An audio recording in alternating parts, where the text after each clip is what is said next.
Hello, and welcome to today's interview with Pamela Muscat from ADHD Malta. I am Kate Lindley, and I work for ADHD Europe.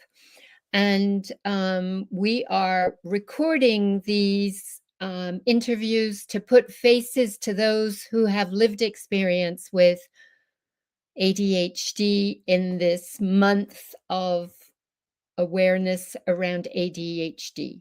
So, welcome, Pamela, and thank you so much for accepting this invitation to come and talk.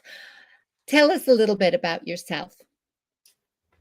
Thank you for inviting me and accepting my little story as part of the lived experiences for this very important month of the year. I'm Pam Muscat. I used to be the president for ADHD Malta for 13 years.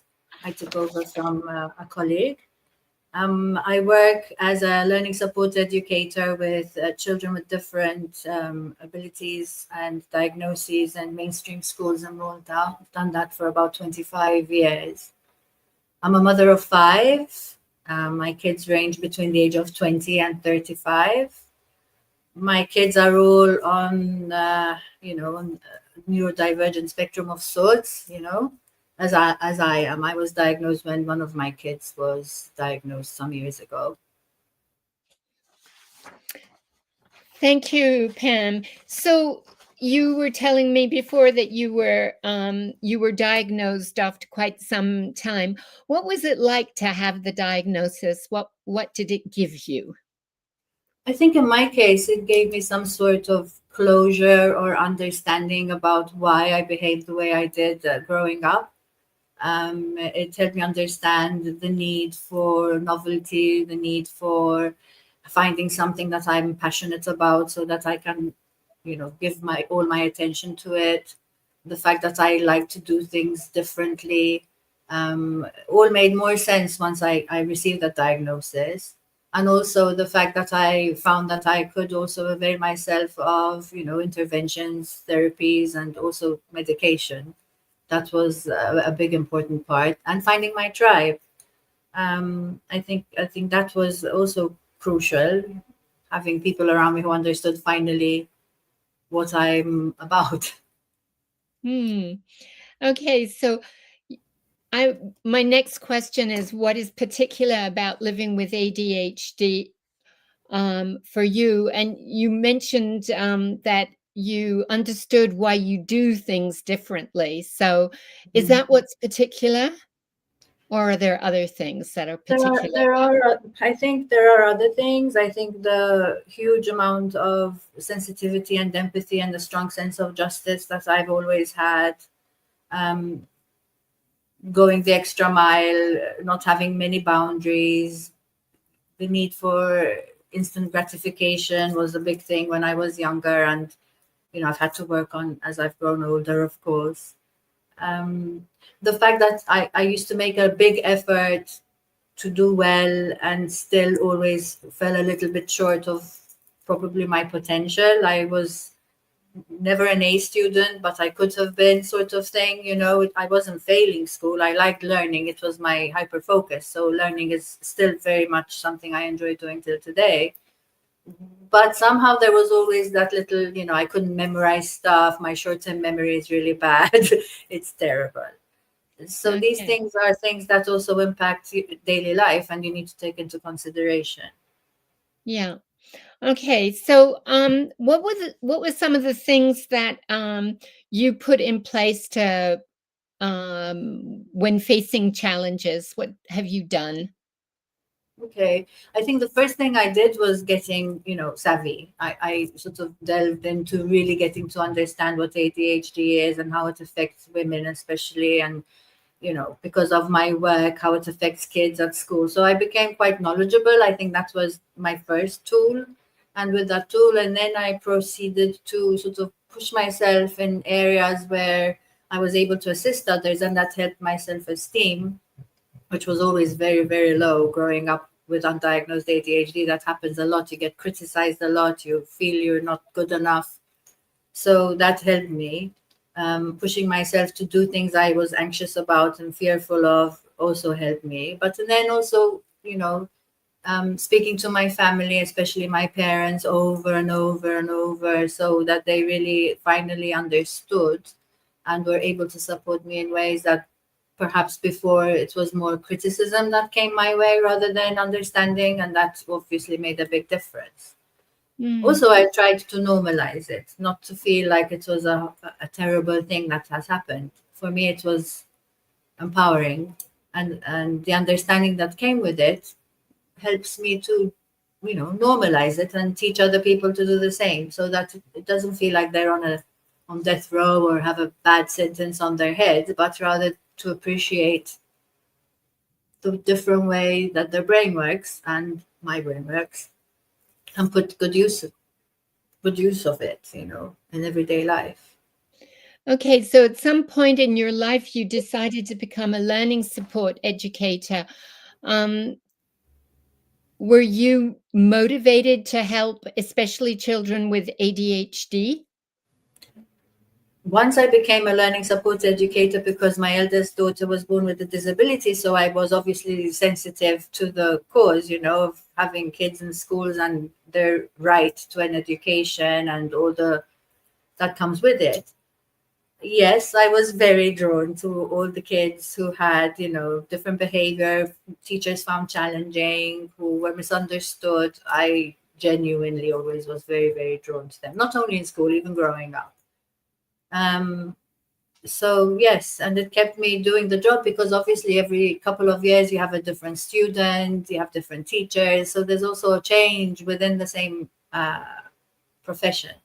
There was Mm. space for growth education wise, so I had to study and improve my level of education as well along the way. So it was always changing, and I found it very, very suitable to my personality. And did it help? I mean, you became a learning support educator because you had a first daughter with uh, Spina a bifida. disability, and Yes. then you had other children who you say are neurodivergent on Somebody. a different scale. Um, so, what was it like being a learning support educator during the day at work, and then coming home and dealing with children who had their learning challenges? Yes, some more than others, because out of the five of them, I would say, some more than others. It was hard. It was very hard until I got my diagnosis and treatment. Because obviously there are triggers and there are, you need to self-regulate and to help the children regulate. And if you can't self-regulate, that's already a problem. You need to be organized so that they have everything ready for school the next day, so you're coming home after a full day of tending and being full on with your students and the paperwork that goes with it. And then you have to start all over again, homeworks, doing the house chores and everything. So to a certain extent, I managed because I have raised five kids, but it was very taxing on my emotional well-being, not only my emotional, but also my physical well-being. I have found that obviously that sort of stress translates into, body aches and pains, which are also very common nowadays, we know, with neurodivergence. So, there I had to learn to pace myself. And finally, Mm. starting medication was one of the things that helped me do that. I became a much better parent once I started my meds, I must admit. And therapy made much more sense because going to therapy and not knowing what you're addressing exactly, you keep going around in circles, and that's a waste of time and energy and money. So I Okay. could focus my therapeutic path better. Okay. All right. I want to ask the question of what is did you find anything that was helpful in emotional regulation? Okay, so because of my past, if I may mention it at this point, whereas I found that I needed to, mindfulness, yoga, I experienced all of those things as I was growing up, substance use, these are all things that affect the way you regulate yourself growing up. But obviously, as a mom, by that time, I had stopped a lot of my past practices and needed to find other things. So, one of the things that I have used a lot is mindfulness. To be honest, I find it helps me a lot. Medication has helped me as well to self regulate a lot. I found that has helped. Having a space of my own where I can, retreat to if needs be. Like I have a roof garden and I would retreat up there and, unwind or find my inner peace over there.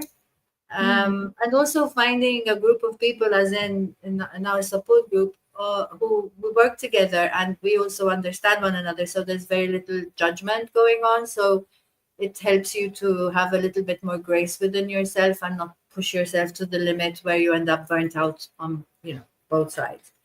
And raising kids with ADHD, that happens a lot, because they do trigger you. They it's not just a matter of making sure everything is in place. It's like correcting in the right way. It's like supporting them when they're have their own needs, going to parents' days and trying to explain to teachers what's going on, and teachers don't understand it. And I would come out of parents' days in tears. You would expect that, at least in my country, the educators would have a good grasp of what neurodiversity is and ADHD is. But when you're facing the opposite and a lack of understanding, it's extremely painful and tiring and discouraging, and makes you very frustrated. So emotionally, I think the load is huge for a parent of kids with ADHD. So what is it that you would like neurotypical people to understand about ADHD? This was a difficult question because there are so many things. But I still encounter the issue of ADHD not being given its correct importance, like the impact of ADHD as a diagnosis, how important it is to address it. Most people think it's a trivial thing. Some people still think it's a behavioral thing. It's a matter of discipline. They don't understand the impact. And so that's one thing that I'd really like people to understand, that it's very real. It's not made up. It's not an excuse. It's part of who we are. It doesn't define us, no, but it is part and parcel of who we are. So it needs to be addressed, even when we're presenting other symptoms of other things.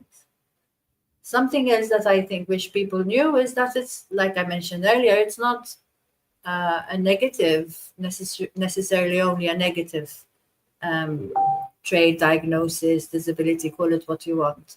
But one needs to harness it, understand oneself really well, and put things in place so that we thrive rather than crush. So yes, the need that your environment is also understanding and supportive rather than critical.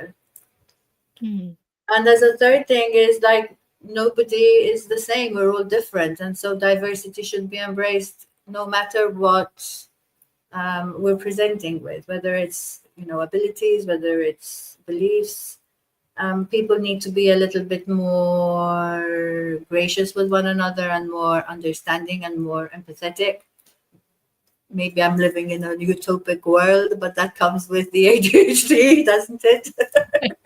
So yes. Okay. All right. Thank you very much, Pam. We're coming to a close. Is there anything else, any other message that you would like to give to people to make them more aware about ADHD?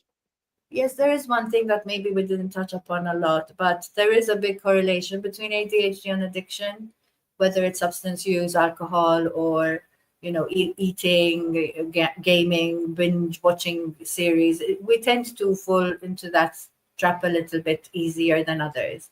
So addressing the ADHD might actually help uh, keep these habits a little bit further away, and give us the opportunity to address that part of our life as well, whether it's for ourselves or for our children. And I think it's important to address that. Okay. Well, thank you so much for spending this time with me today, Pam. Thank you, Kate. On behalf of ADHD Europe, it was a pleasure to talk to you and to learn more about your experience. And thank you for raising awareness. Oh, thank you so much to ADHD Europe for doing this and for constantly raising awareness on ADHD throughout the throughout Europe. Thank you. Bye-bye. Bye-bye then, Kate. Bye-bye.